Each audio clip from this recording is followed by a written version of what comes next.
Aude de Queyros, bonjour. Bonjour. Vous êtes artiste, graveur et essayiste. Vous avez publié de nombreux ouvrages sur l'art contemporain.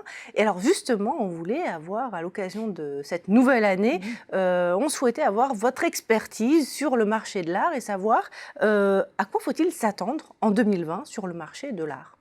Alors, si on se guide selon ce que l'on lit à droite à gauche, ce que l'on entend, eh bien, l'année prochaine, il n'y a pas à dire, un artiste américain passera à 100 millions de dollars pour un artiste vivant. Ensuite, les USA seront toujours en tête pour la deuxième année du marché de l'art. Enfin, vous n'aurez pas 12 femmes au top 100, vous en aurez 20. Et puis après, vous n'aurez pas 2 Africains, mais 4 ou 5. Donc ça, si les choses vont dans le mouvement qui est admiré, qui est salué, si on peut dire, il n'y a pas de doute, vous pourrez dire que l'année prochaine, les USA, l'Asie, le marché asiatique et la Grande-Bretagne feront non plus 85% du marché, mais 90%. Et disons, c'est ce grand marché visible qui sera encore plus visible et qui aura de plus en plus de records. Et alors, à quoi faudra-t-il surtout être attentif en 2020 ? Eh bien, à tout ce qu'on ne voit pas si facilement. C'est tout ce qui est en tout cas, dont on ne fait pas la com. C'est-à-dire tous les dangers que court ce système de l'art contemporain qui est...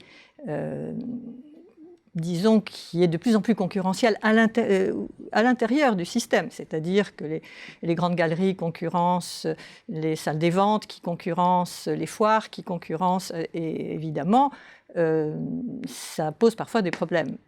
Mais bon, ça c'est un détail. Moi, ce à quoi je serais le plus attentive, peut-être, c'est à l'immense lassitude du très grand public. Non seulement en France, mais partout. Et par exemple, je mettrais peut-être en relief la façon dont l'artiste le plus cher du monde a été si mal accueilli à Paris, et où peu de gens trouvent que c'est sa place, disons, à 100 mètres de la place de la Concorde. Alors, que peut-on souhaiter pour conclure ? Alors, moi, je pense que l'argent est un mauvais maître, mais un bon serviteur. Et donc, les choses pourraient être autrement et beaucoup, beaucoup mieux. Je souhaiterais, par exemple, une révolution de la grande visibilité, qu'elle ne soit pas toujours axée sur les mêmes produits financiers que sont certaines œuvres d'art. Je rêve de tout d'un coup qu'on puisse découvrir des œuvres que l'on aime, auxquelles on s'attache, qui nous ressemblent. Je serais tellement heureuse s'il y avait un retour de la concurrence, par exemple, parce que le marché que nous avons aujourd'hui est un marché fermé et où la concurrence n'existe pas vraiment. C'est un système de fabrication de la valeur.